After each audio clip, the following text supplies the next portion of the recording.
need traumatic cinematic, bitches. Check us out, dramaticcinematic.com.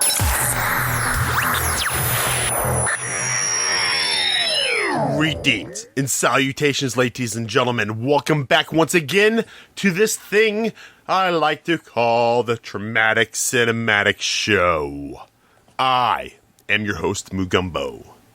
And with me tonight, ladies and gentlemen, like always, my trusty right-hand man, and what a strong grip he has, Mr. David Manifesto Gibson. That wasn't my hand. I know that softness from anywhere. And folks, we welcome on a special guest tonight, a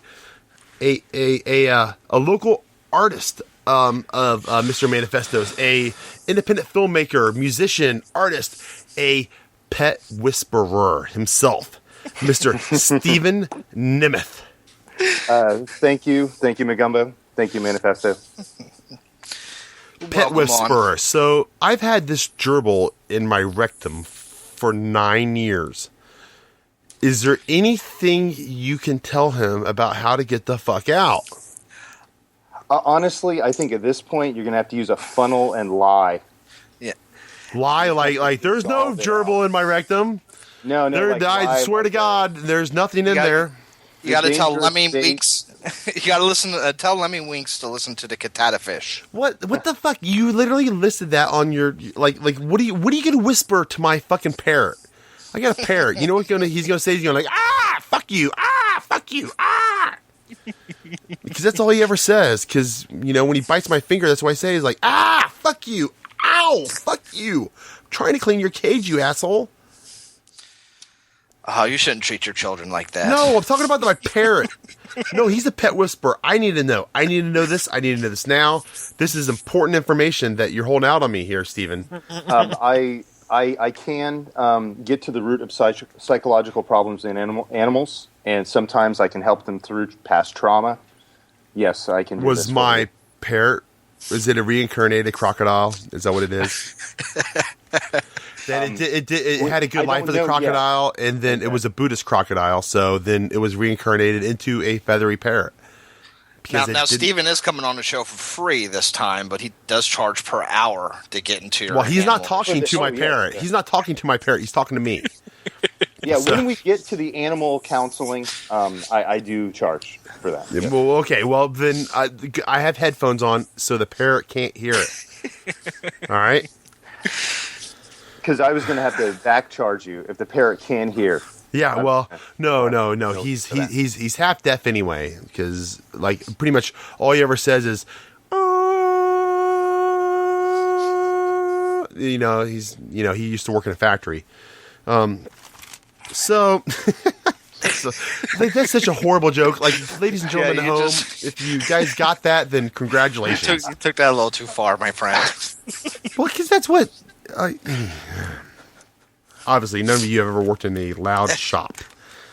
So, I've got a little monologue to talk about now, and folks, I've been doing this convention thing for a while now, and I've become pretty close to a particular convention, Days of the Dead, and I just want to say, I've been noticing that it in everything in general in life, that it's incredibly easy to spread like if you're going to write an article, or if you're going to make a video, or if you're just going to talk in general, to spew hate, like, fuck them motherfuckers, or look what they did to me, look at this shit, it's so easy to be negative and to hate on all this other stuff. Even when reviewing films, it's the easiest thing we've ever done is to pick a film that we all hate together and bash it for an hour, right? And that is just not the way to go. And as a horror podcast, as Traumatic Cinematic, you expect the darkest, deepest, nastiest, sticky stuff that you can get, right? But fuck, dude, I just can't go around hating on everything all the time, and it wears on you. And I keep reading this shit on the internet, and I know you folks, you don't see my Facebook stream. I hope you don't, because you've obviously hacked my account. But it's people are just hateful, and they want to keep dredging up old shit about old conventions and bad dealings that went on and stuff. And it just, try to be positive. Have you ever, like, when you're doing something, creating something, being an artist, have you ever just tried being positive about shit? Because when you are positive and happy about what you're doing, it's easier to get others to be positive and happy about what you're doing also. It's very rarely do you go around bitching that other people are like, yeah, I want to bitch about that too. Yeah, fuck them. Fuck that. Like, and then, there's two of you bitching about it. And then you go around, you both are bitching together. And then there's some random guy on the street's like, are you bitching about something? Yeah, I want to bitch about something too. And then you got like three, like, you don't build a mob bitching about stuff, but it's, when something's awesome or you feel awesome about it, it's much easier to get people to feel awesome about what you feel awesome about. And, I know that's a pretty queer thing to say.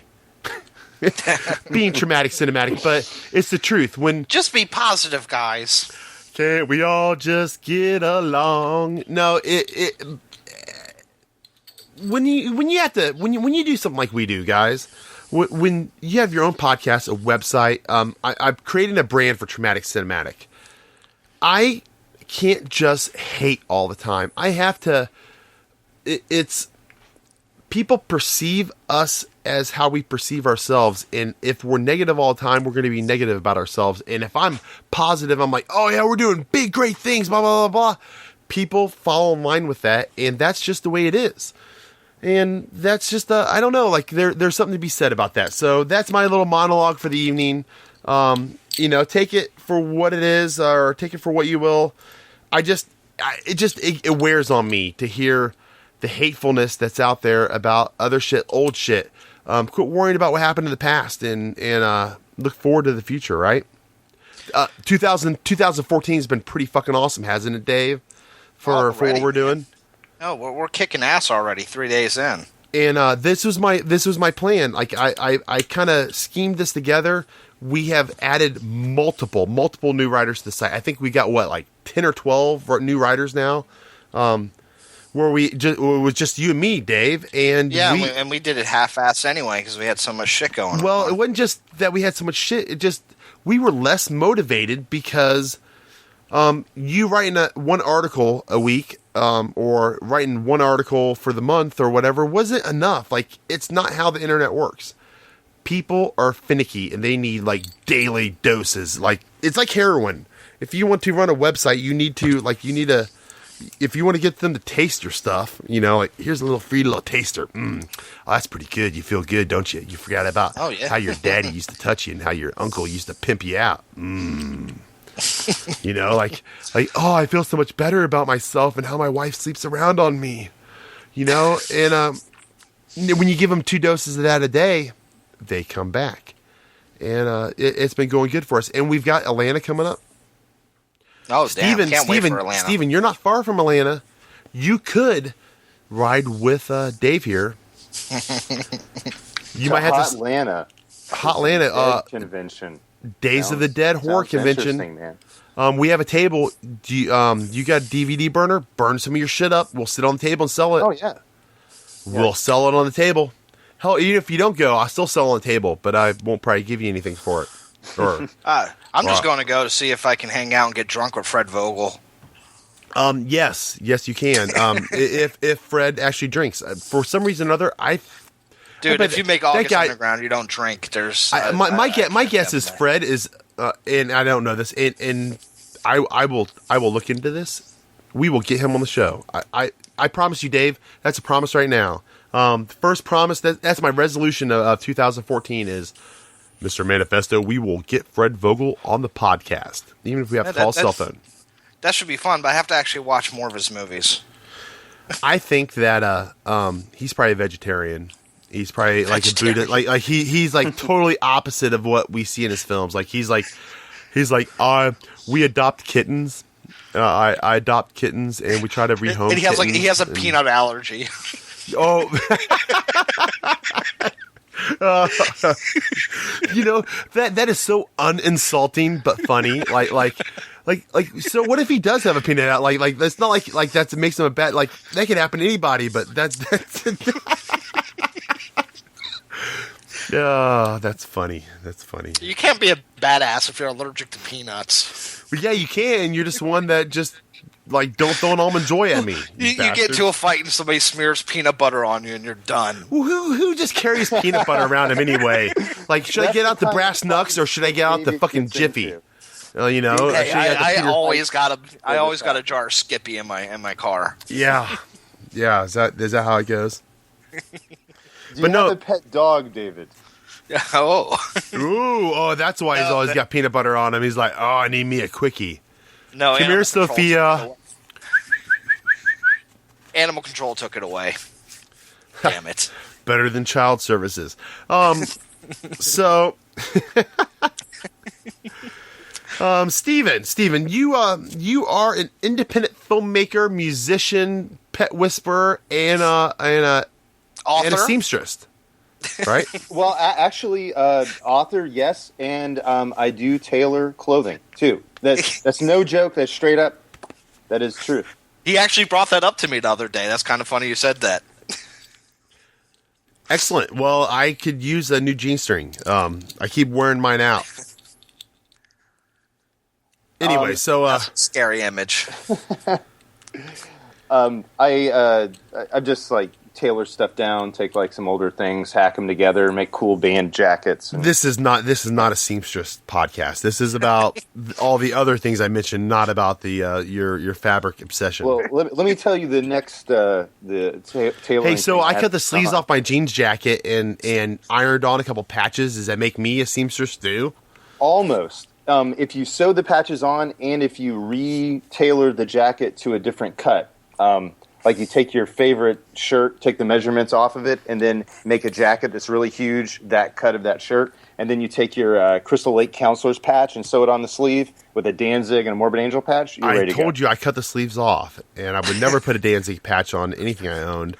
And I put pleats in it, though. I put pleats in it. Does that count? Pleats? Yeah, actually, yeah. Yeah, it does. Okay. It's all right. It's kind of technical to have. So I'm going to add that to my resume now, ladies and gentlemen. So within the media realm of what you do, what have you created? What have you done? Well, back in July, I put out the first 2 episodes of the Locust saga, Locust and Locust Point 2, 2 in a series of kind of mysterious abduction kind of things. I don't want to give too much away. I want people to find some kind of surprise or something new when they watch it instead of me talking all about it, because the first one's only 8 minutes and the second one's 13 minutes. So a detailed synopsis would be the entire film, and it would ruin it. But done that. And where's that available? Where can we find such a thing? That is available. You can see them on YouTube. It's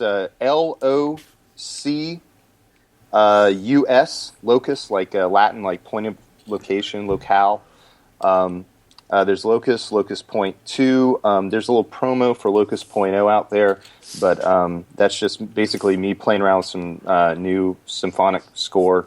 Instead of doing that creepy electronic stuff, I was going a little more for a history of violence, Howard Shore type of strings and stuff in the background. I was just playing around with images for that. Although I've shot about half of Locust Point 0, which is a prequel. I put that on really, hold really. You've gone so far in your career already that you're shooting prequels. Yes. You're like, whoa, the fans really need to know where this all began. Really. Well, there were some questions asked when people watched the first Locust film, like where did the messages come from? Who is this other person contacting these people? So I thought I would explore, a little bit of what happened with them. So and how other people are pulled into this world of mystery, abduction, and death. And so is it going to mess the story up if the people watch the prequel first? I don't think so. I think it's more exciting to watch because there's a. I'm fucking with you, dude. I'm fucking with you because you're still trying to get yourself out there. So like, if you make it big, they're like, oh, well, we want to do the prequel. Like, oh, no. We can't do the prequel first because that's going to ruin the actual first movie. Because we got to do the first movie so the prequel makes sense. I'm sorry. I don't think the prequel won't make sense. I think the second film makes more sense when you see the first one. Yeah, that's. I have to say that I accidentally watched the second one before the first one, and I was really lost. So you definitely want to. And when he watched the second one, he's like, "This needs a prequel." Not only a prequel, two prequels. Yeah, this needs a couple explanations. Lucy, I need an explanation. So, what was your influences? What sort of film do you have on your shelf? What are you proud to show off? Like, let's say, Mr. Manifesto broke into your house. What is the 5 films you hope the hell he doesn't take? Oh gosh, I'd probably say Orson Welles' F for Fake, Suspiria. I love some Argento, especially the early stuff. Psycho, Blu-ray. You can have my older DVDs. You know what? We did Psycho, and that was one of those that I had seen when I was younger, and to explore it again in black. And I love black and white film. I love it because it's artistic, because it's not reality, right? You don't feel like you're immersing yourself in it because it's black and white. It appears artistic and it appears fictional, correct? And just the cinematography in that, I think black and white. It is the cinematography in that is just so fucking incredible. There's just nothing that compares to that in today's day and age. Hardly. The closest thing that I've seen that I enjoyed as much as I did that film. I mean, honestly, I need to go through and make my top 10 of all time. I keep talking about that it might be in my top 10. Anyways, was Corey Maccabee's American Astronaut, which was in black and white, but it also had the music and other things that went along with it. But the blackest of blacks, the whitest of whites, and all the gray tones in between were just mixed together so beautifully and wonderfully, and the I don't know, suspense and just it was fabulous. You're right. Well, if it wasn't for Psycho, we probably wouldn't be sitting here talking. No, it is definitely the modern horror film, taking away from that gothic stuff and getting into the horror that's next door. You know, it really was. And I mean, honestly, in today's day and age, if you put that film out just like it was today's day and age, it would be PG. It'd be PG. Definitely. Not PG-13. I mean, it would be PG. Like, it's... And the only reason we get that is just because it was adult content. Just because a woman took a shower, and you saw an actual toilet. And I think that was like... Yeah, that was the first time a toilet was on film in an American film. Yeah, yep. That's... Well, what do you think Texas Chainsaw would be rated? Do you think that's a 13 film today? It's not as... I mean, it blew me away when I saw it as a kid, like as far as the gore and stuff in it. But today, I think we would see it as being mild compared to the splatterfest that we see, coming out of independent filmmakers now. Yeah, there's just not... And well, if you go back, the thing about Texas Chainsaw Massacre is it makes you feel that it's gory, and it's just not. No, there is better... filmmaking craft going on than I think it gets credit for. Oh, it's amazing. It really is. And actually, we had Grandpa from that film. Yes, on, David was telling me. I've not been privileged to hear that show yet. John Dugan, Grandpa was... No, he just commented on our site today. It was just kind of... And he shared it on Facebook. He's actually a friend of mine. I've met him and talked to him multiple times, but... I do not... I'd have to look it up, and I don't have the bandwidth. Does he still enjoy putting girls' heads in a bucket and trying to, wield the hammer? He embraces everything he did. That's awesome. Absolutely. And he loves it. So if you... I don't know, like Dave, that might be your co-pilot right here, Dave, for Atlanta. I'm telling you. It's just going to be me. So. And from the sounds of it, he might be willing to give roadhead. So receive.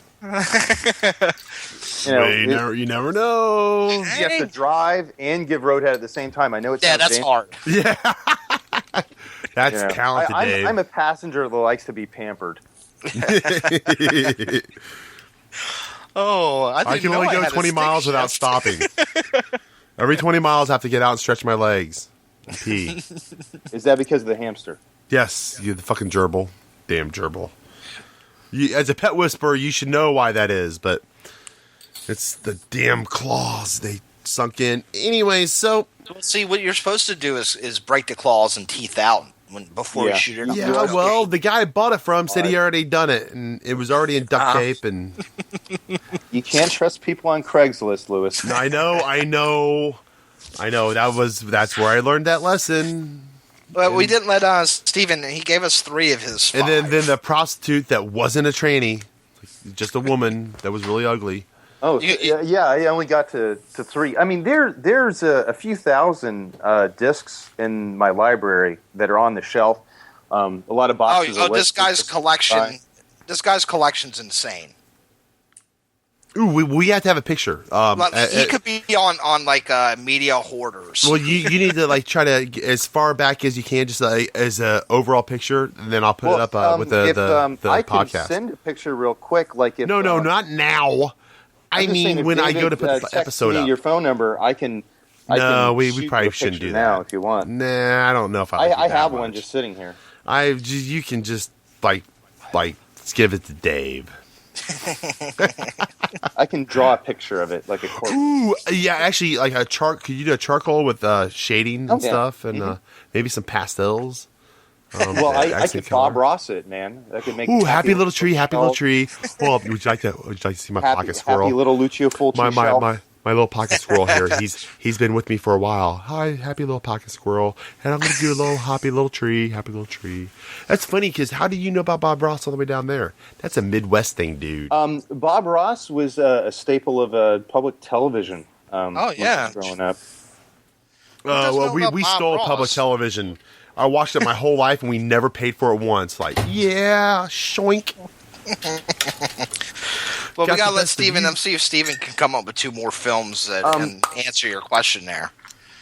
Honestly, maybe it's tough because there's so many, but I really haven't. And it probably changes. It changes month to month. Yeah. I know. No. Like, so Dave broke into your house. He took those other 3. A History of Violence on Blu-ray. You're like, oh my god, my History of Violence is gone. Oh my god. And then Fulci's Zombie 2, I think, would be a traumatic experience to lose. Like it was irreplaceable. Like you can't get another one. Well, it's got a signed poster by Fulci in the box. Nice. Now you're talking.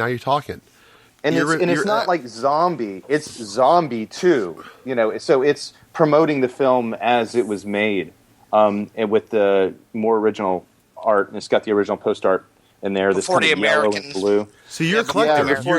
So you are not just a collector of Conquistador on it and all that. You're not just a collector of the media, but you're a collector of the signatures and stuff like that from when you can. Yeah, right? And I know I just said those, but there's some stuff in my Godzilla collection that's pretty awesome, and I'd probably have nightmares if it disappeared. What else would you have nightmares if it disappeared? What about your porn collection? Well, honestly, being a filmmaker and seeing media of over the years, who really keeps or has porn like on tape or disc or anything anymore? It's so prevalent. 8mm, buddy. That's the only way. 8mm. Yeah, I got I just got Club Satan. Oh yeah, that's I'm actually Hart. looking at it. It's bookmarked right here on my computer. That's Hart Fisher's. Fisher. That's actually the most recent porn I have too. Is Club Satan. Nothing like some good. Have y'all seen Porn of the Dead? No. It's a zombie porn movie, and it's actually a lot better than most of the dismissible zombie trash that I've seen. And then, of course, it's, hardcore. Which when you say that, you mean the last 3 things that Romero put out. Well, I was thinking of everything else. Now, by the last 3 things of Romero, Survival, Land, and Diary. It was Survival, Island, or what was it? What did you say, Dave? It's Survival, Diary, then Land. Yeah, okay. Land wasn't too bad. Diary was awful. Yeah, he's going in opposite order of chronology. Yeah. Chronology. Going from newest to oldest. I think Land and Survival are the weakest. I think Diary of the Dead is incredible because it goes back to his mummy roots, because he really loves Carl Freund's The Mummy. Carl Freund is one of my favorite cinematographers, doing Metropolis and shooting the Dracula in 1931, and then directing The Mummy with Boris Karloff. And that's what influenced his slow-moving zombie thing, besides the whole social culture of what would happen if there was some kind of outbreak like that. Right. I think nowadays the real zombie outbreak is going to be hepatitis W. And that's what it's going to be like. People are going to have all these nasty bleeding cold sores. Just give me a kiss, sweetie. And no. And well, Louis, I have my segment of the week. No. Hold on. All right, ladies and gentlemen. I'm getting hold on, Dave. All right, and so as we, thank you, Mr. Stephen, for that input on your film collection, and I would like to get back to you on some of the other wonderful delicacies that you have in there. And ladies and gentlemen, now we're going to go into Manifesto's segment of the week, which will be since we're in a new year, these are the directors that we should be looking for their new projects or works coming up in 2014. My first and probably my personal favorites, Frenchie, Gaspar Noé. He has a movie that looks like it's in production, might be post-production now. He just sounds like he hates Americans. I can already feel like he just fucking bloody hates Americans. It's called The Golden Suicides. Can't find much about this film, but I know probably all of us are fans of Gaspar. If I'm Maniac? Was it Maniac or was it Inside? No, Irreversible. Irreversible. He also did Enter the Void. I Stand Alone. Dude's a fucking genius. I think I've actually put on the website that he is a reincarnation of Stanley Kubrick, and that's saying a lot. The next one, and I know me and Steven has talked about this gentleman ad nausea, is Nicolas Winding Refn. I don't know how to fucking another Frenchie. No, he's Dutch. He's okay. And you know him well from the great films that we've talked about many times, is Bronson, Drive, yes, Valhalla Rising, which yes. I actually watched again this week. And he did my top film of the year for 2013 was Only God Forgives. And I have that. That is something that I'm going to watch this weekend. I just watched it recently. You need to see it, Louis. It is a really good film. It is on my list, and we're having a blizzard tomorrow, so I should have, hopefully, as long as I don't lose electricity, I should have plenty of time. And with the snow outside, I have a solar panel, so I'll charge my tablet on that. Yeah, and it's actually even on Netflix. Isn't that great? A movie. It is. And I regret I didn't realize that there was that connection. Netflix tells you a lot of things, but it doesn't give you those connections. Like, it needs little dots on it, like different colored dots. Like, oh, a director, like you've picked a director you love. Well, there's a blue dot on there for that. You've picked an actor you love. Well, there's a, that way you're like, oh, well, I love so-and-so, and he did this. He's involved in this. Awesome. Oh, he's just a producer. So, or he's just an executive producer. So I shouldn't expect too much, but, or whatever. Yeah. It's like Peter Jackson and, Quentin Tarantino now. They'll put their names on films. Yeah. Well, they did it. To be honest with you, films that came out 30-something years ago. Well, actually, that's what brings me to my next director is Eli Roth. I remember seeing Hostel in the theater. Didn't know much about it. I just remember seeing Quentin Tarantino's name. I didn't really research. It's like, is Quentin doing a horror movie? But then I was introduced to Mr. Roth, who he seems to be one of those polarizing figures in horror. Did you not see Cabin Fever first, David? I saw Cabin Fever. I might have saw that after I saw Hostel. That, just so you know, and Cabin Fever is one of my it's one of my sore spots of life in cinema. There's only one good scene in that entire film, and that's when she's shaving her fucking rotting leg. Oh, that is pretty brutal. That's it. That's that whole movie. The rest of it is garbage to me. I liked the movie. Hostel was good. Yes. I love Hostel too. I love Eli Roth. Cabin Fever, not for me. Have you seen Cabin Fever 2? No, I have not. Because I saw Cabin Fever 1, which is why I have that was Ty West. Yeah, sure was. Cabin Fever 1, it was I'm going to make a slow burn. Well, fuck you. You know, you don't get the right to make a slow burn. If Cronenberg isn't making a body horror, I probably don't want to see it. I'm not a fan of body horror unless it is a Cronenberg film. There's just not many good. It just took too long. He's abandoned body horror now, except for the mental aspect of it, the psychological part of body horror, which his new film's coming out this year, Maps to the Stars, with John Cusack. Oh, that I didn't know that. John Cusack. That is one actor that he doesn't do horror either. Well, he did The Raven, which was an absolute piece of shit. I've never seen that. He played Edgar Allan Poe, which I like John Cusack. He was awesome in Grosse Point Blank, and I actually liked him in, what was it, War? I thought it was a fun movie. I like the premise. But I like Cusack just because Well, Eli is putting out probably.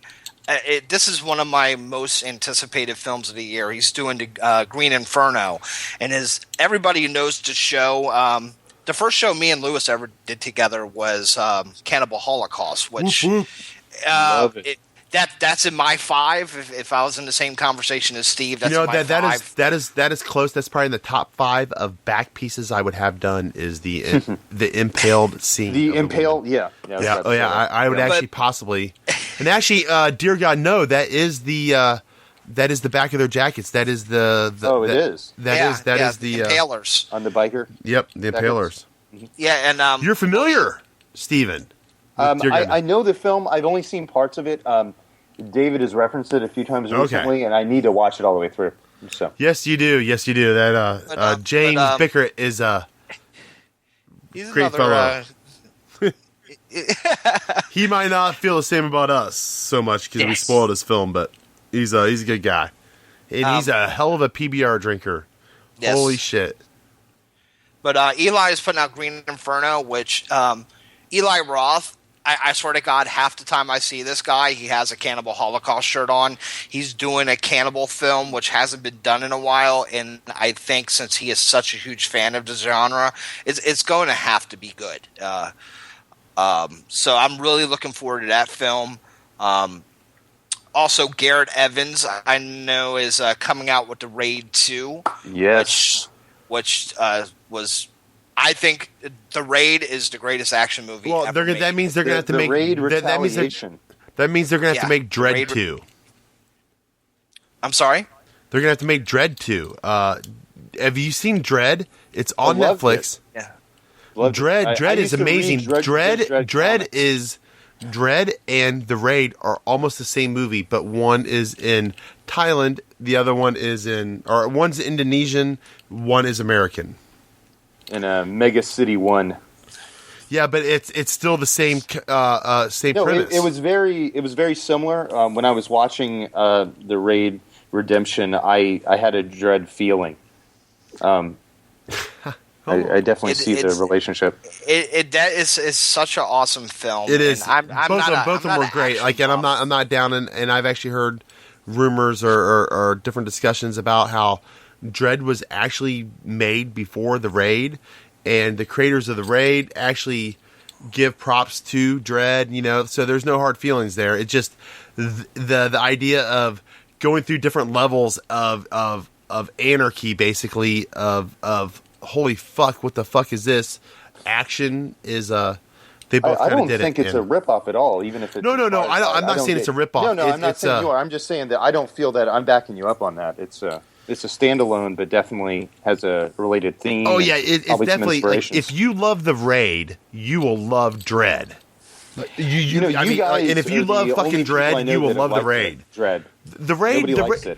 The Raid. The first time I watched The Raid, I wasn't blown away by it because I guess like watching things like On Bach and IP Man or Ip Man and stuff like that. Like I was expecting, or Jackie Chan movies, the quick, fast, like a martial arts scene, like couple acrobatic moves and jump through like a ring the size of a basketball and he's safe.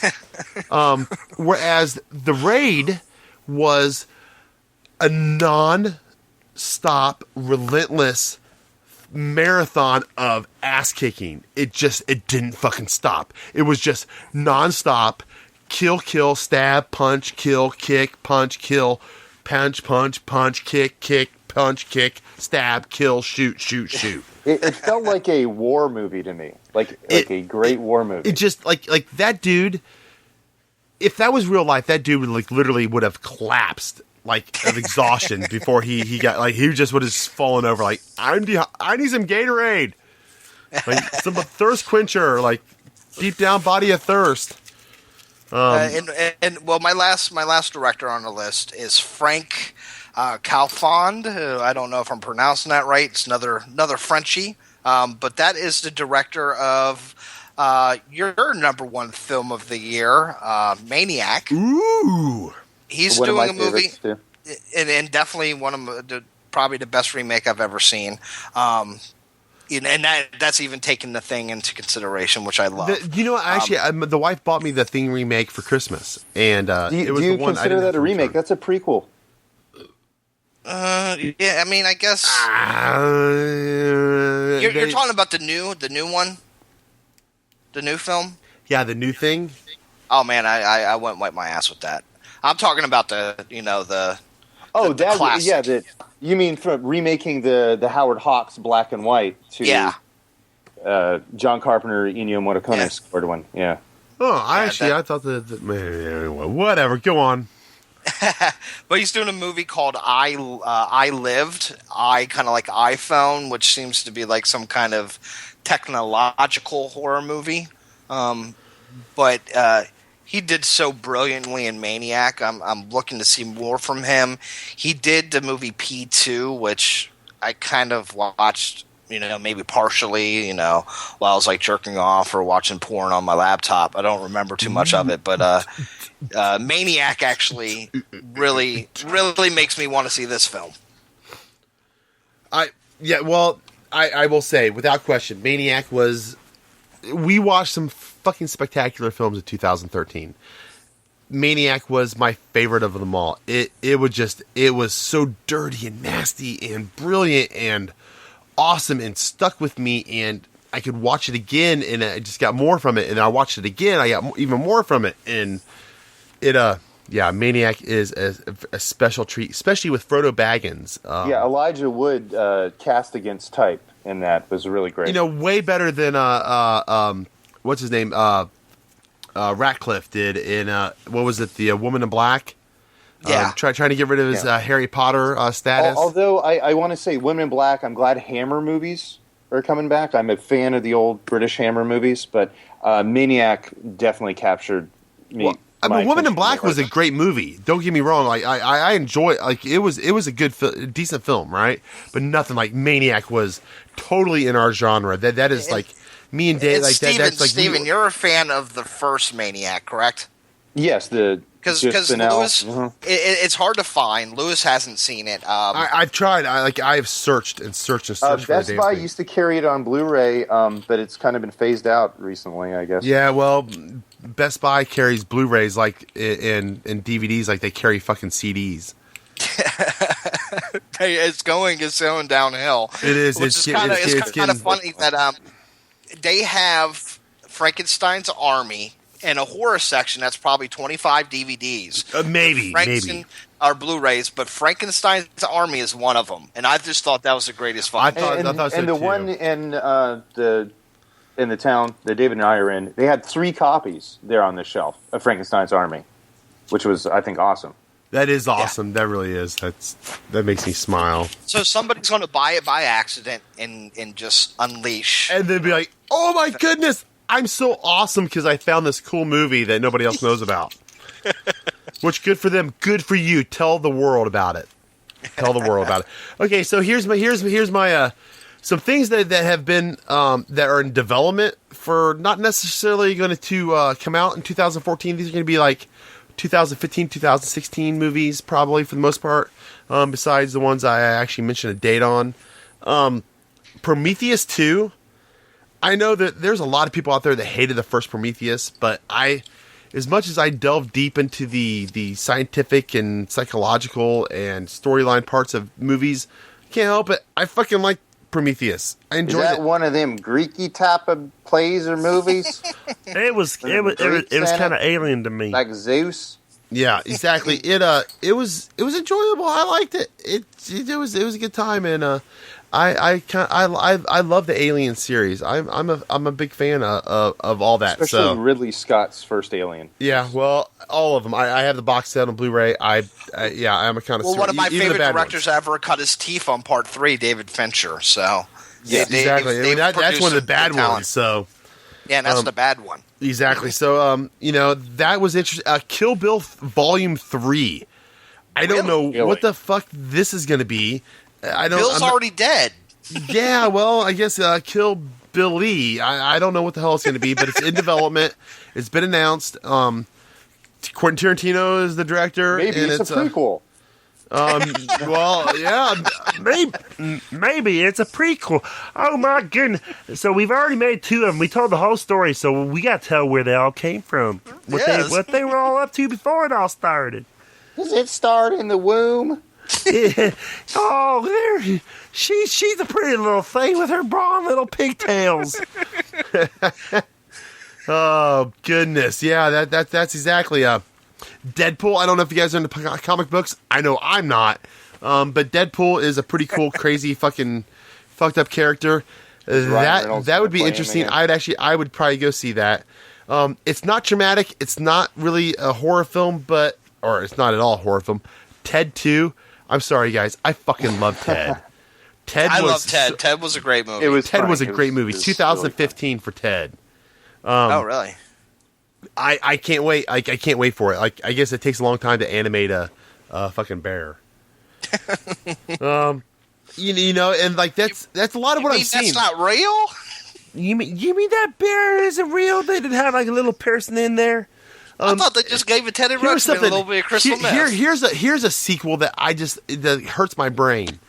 Even though I love the first one, the second one was okay for free on one of the movie channels, but Taken 3 really, I mean, like, what's it gonna take for this dude to just fucking move and fall off the face of the earth? Taken 3, really? What are they gonna do? Daniel Craig? Who the fuck did that one? No, that was Liam Neeson.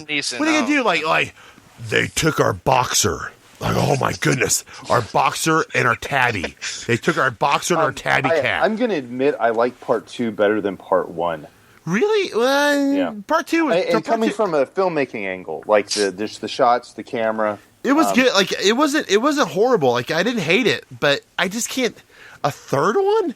What are they gonna take from this guy? Like my testicles are gone. I'm in my second marriage, and somebody took my balls. No, somebody took my parking space. Yeah, like fuck. Oh, that's terrible. It's just The Conjuring 2.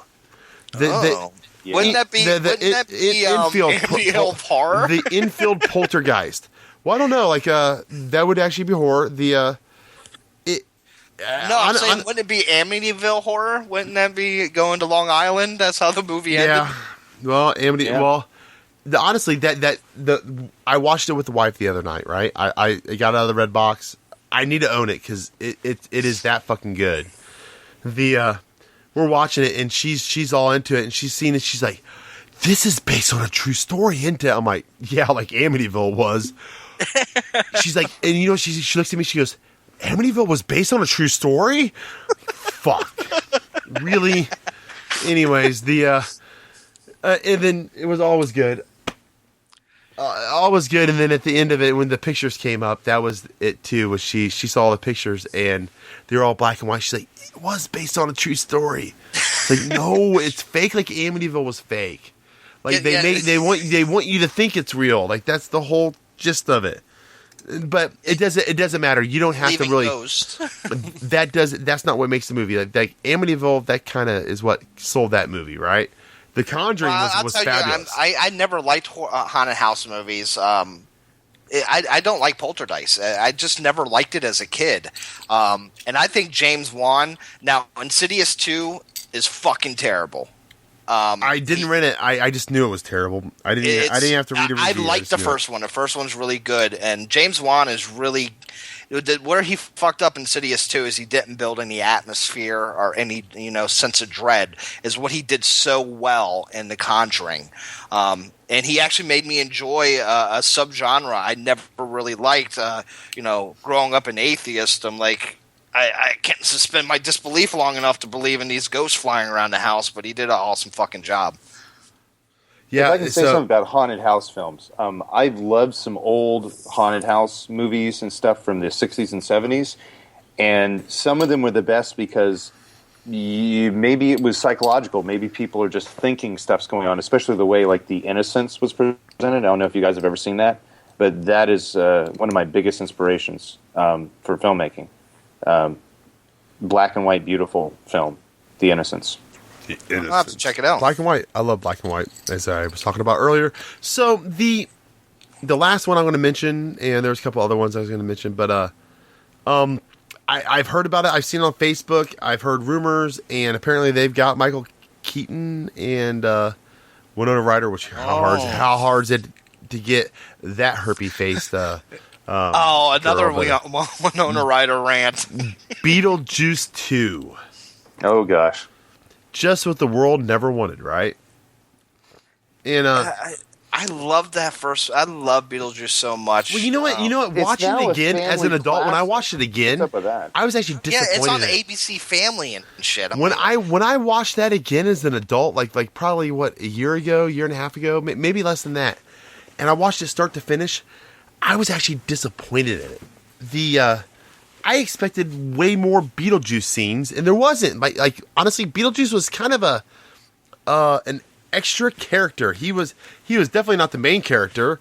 For whatever reason, in my mind, in my memory, it was all him, and then Winona Ryder doing the "Daylight Come and Me Wanna Go Home." You remember the cartoons? That's what it was. Maybe that's what it was. I love the cartoons as well. That's probably what the sequel's going to be. They're just going to overdo Beetlejuice to death. It's just going to be Beetlejuice in the netherworld, running around and dancing, doing like doing the sigh, the whatever the fucking dance was that he did. How does that song go? Michael Keaton's going to break a fucking hip. Oh, that's wrong. We'll all be old one day, David. We'll all be old one day. Did y'all see Michael Keaton in that Larry David movie recently, Clear History? Oh, no, I didn't. Michael Keaton made the movie for me. He had he was kind of like a New England fisherman type of guy, and there's this whole Chicago girlfriend blowing the band thing in joke throughout the film. It's pretty hilarious. I have to check that one out. I haven't seen that's news to me. I've seen the DVD and Blu-ray. I just haven't had a chance to check it out. I'm not saying don't buy Frankenstein's Army to buy this on Blu-ray to watch it. I'm just saying, it was entertaining. It was much better than that Woody Allen Larry David movie that was so painful to watch. He was crippled, like Larry David was crippled, and he was just I did not want to see him get the girl. Funny at all. You don't deserve it. No, it wasn't funny. It made me mad. All right, guys. So to finish off our last 10 minutes ish of the episode, we kind of watched a film Now, granted, ladies and gentlemen at home, we used to watch a film and discuss it for 60 minutes straight. But now we're not going to get that in depth. We came together, we watched a film, and it was Orphan Killer. The Orphan Killer. You got to add the little sound effect right there. For I did. Well, you didn't hear that? Like, you should have definitely heard that. Thou shalt not kill. Like, with the da-da-da-da-da-da-da-da-da. Little death metal. The death metal, thou shalt not kill. But, I got from this film, like, now, granted, when I popped it in, for whatever reason, the version I got said it was 3 hours and 40 minutes long, which freaked me the fuck out. It's like, what in the hell am I getting myself into? Luckily, it is the godfather of slasher. Yeah, but luckily it turned out to only be an hour and 20 minutes long. Which was perfect for what it was. You know what? Dave, I know why you wanted to pick it. It was definitely a great, bloody, nasty slasher, like gritty, practical effects, kapakahi, cornucopia of wonderness. Well, I want to say something real quick. I did pick this film. The first time I watched this film, I think I was drunk and maybe had a couple Percocets. So I was at the He was in that mind speedballing, frame. basically. I thought it was the greatest slasher ever made because I was too drunk. But when I watched it again, my attitude towards it's a fun movie, but it definitely has a good amount of flaws. I don't want to. It doesn't have a story, or the story's very lacking. It's what really is, and we're not going to go deep into the film. The one thing that screwed me up more than anything is the pacing of the plot. It seems you have three types of slashers. You have a slasher where the slasher is just evil, incarnate, or very little backstory. Being kind of like not Jason, be Michael Myers or Freddy. They're just evil fucks who like to kill.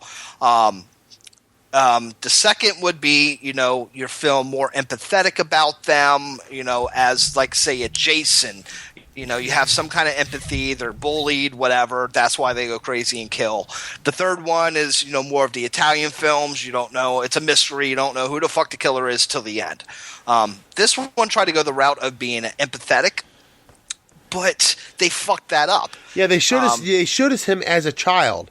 The nun puts the skull fucking mask, the chrome face on his face to keep the other kids away. So the other kids would be scared about. Who the fuck does that? Like, is that? Come on, child protection services. Where the hell are you? Like, but where they fucked up is that they watched their parents die.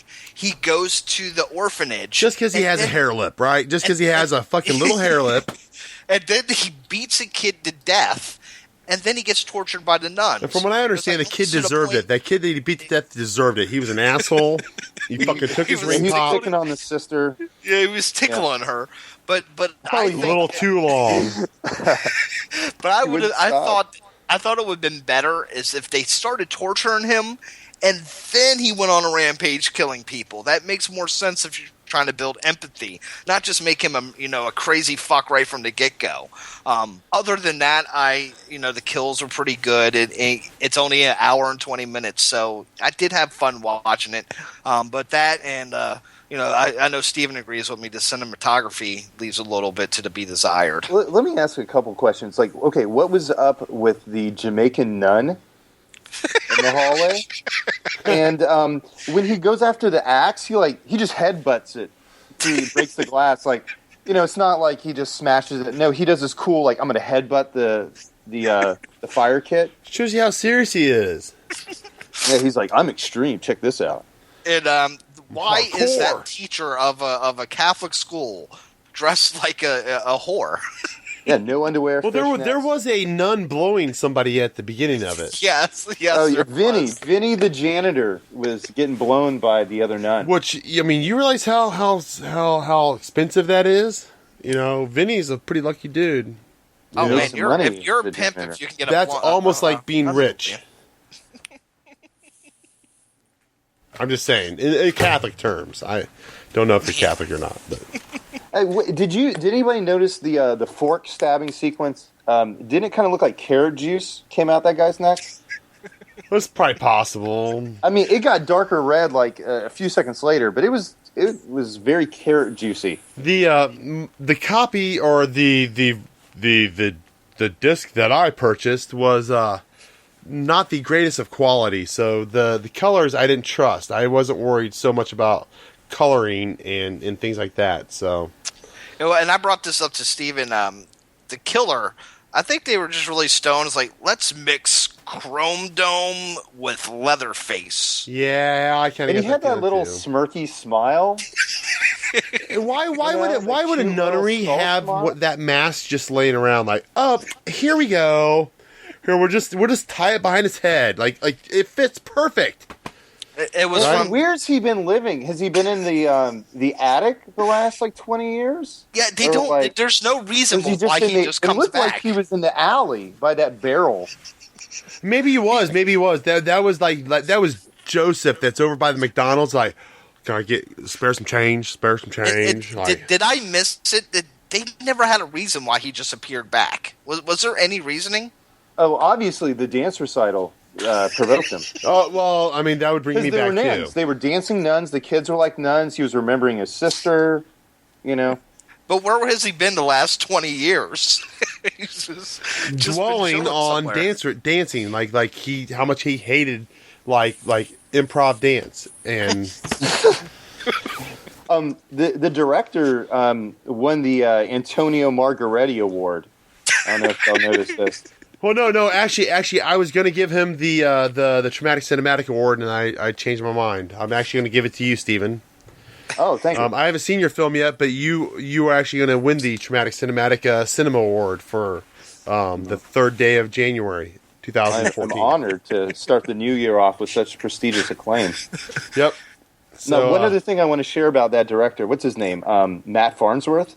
He was deputized by the Police Athletic League along with Shaquille O'Neal. No, that was so he could play on their basketball team because they had to deputize him, so he was actually part of the force, so he could be. He was a hell of a point guard.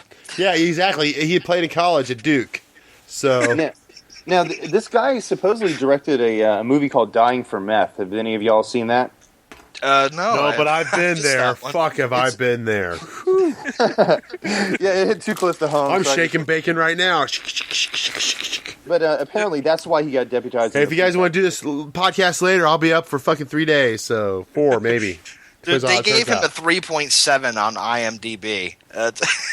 This movie won a lot of awards. I mean, film festivals all over the world. There were some judges that were obviously messed up too and really loved this film. Well, yeah, it's easy. When you go to a film festival, you give drugs like hey, here's an eighth of weed, here's some meth, here's some crack cocaine.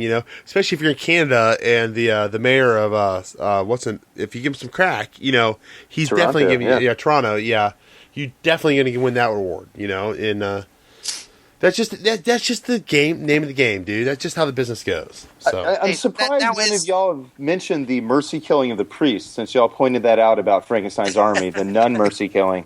Oh, and she went really deep on that too. She didn't stop. Oh no, she had fun. And one thing, if you read Mr. Matthews Farnsworth IMDb, is it right to call something a franchise when you only had one really cheap film come out? Is that even fair? He's planned it. He's already said that he wants to make more. Supposedly, people are saying that this is the iconic new image, Michael Myers or Freddy Krueger for the 21st century. But has he done a .0 prequel yet? No. No, that's right. But so he's nobody. These masks now, these smiley skull, chrome face kind of masks, and kids are loving it. Supposedly, Rob Zombie's showing the film in his concerts. Oh, he doesn't do concerts anymore. Rob Zombie's next film's a hockey movie. So, what? Yeah, he's done with horror. So next year for his concerts, he's going to be showing like clips from Slapshot. Mighty Ducks. Well, like we're putting on the foil. We're putting on the foil. Is that what he's going to be doing? Like, I'm going to play nothing but like Zamboni music. You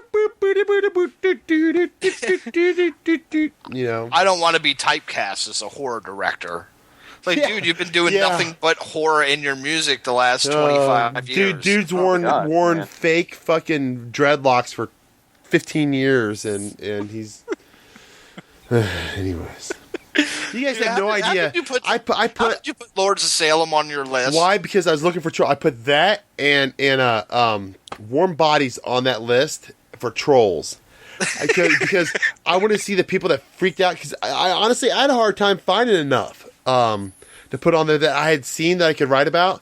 So I put them on there, and sure enough, those are the ones that fucking pissed the people off the most. Holy shit, dude! People fucking loathe Lords of Salem, and then Warm Bodies. They just don't understand. Like, it's not even a horror movie. It's like a kid's zombie film. I'm like, well, I mean, Warm Bodies was actually done really well. I can't help it.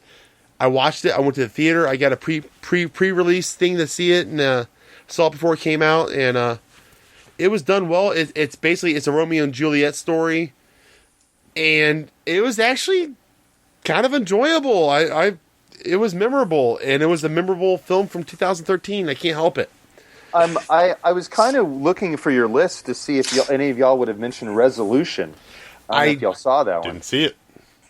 I haven't seen it yet. I've seen it on a lot of lists, though, so it's one that's on my radar. I did go and seek out, and I can't remember the fucking name of it, but some bizarre, well, not bizarre, but it was a independent zombie film. Battery? Battery. Yes. I sought that out, got it, watched it. I fucking loved it. I really did, but I'd already written my list up. You know, I was going to watch it, but you know how I feel about, zombies. I feel so bad on zombies right now. It's slow. It's a slow film. No. Actually, zombies are very, very minuscule in it. Isn't it more about the relationship between the people who are going through Yeah, sort of. It's just about fucking shit not going your way. It's pretty much what it is. I enjoyed it, but it's not everyone's sort of film. That's for sure. All right, guys. Well, Stephen, how can we find you? How can we find you on the internet? Well, if you're on Facebook, you can go to Thorn Productions. It's case sensitive. It is Thorn in all caps, capital P on Productions. You could also on YouTube. There is a channel for Thorn Productions, and also Stephen Nemeth. There's a channel there. The Locust films are there. Pretty soon. I have some music stuff I do under my own name, like some film scores and stuff. But I do this Ancient Astronaut kind of thing that does some industrial type stuff and some jazz and some experimental hip hop and just all kinds of things. I just try to have fun with that. So there'll be some things released there.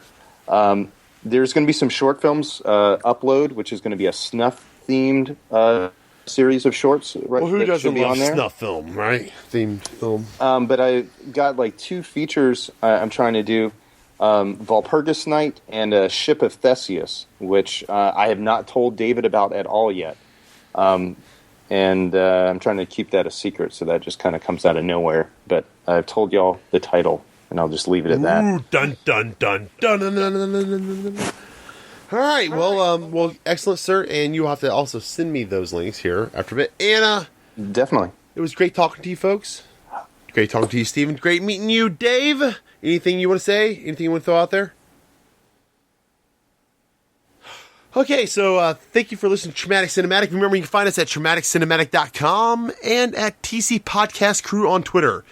We're also available on Facebook, facebook.com/Traumatic Cinematic. I am Mugumbo, and thank you for listening, folks. I'm on the internet.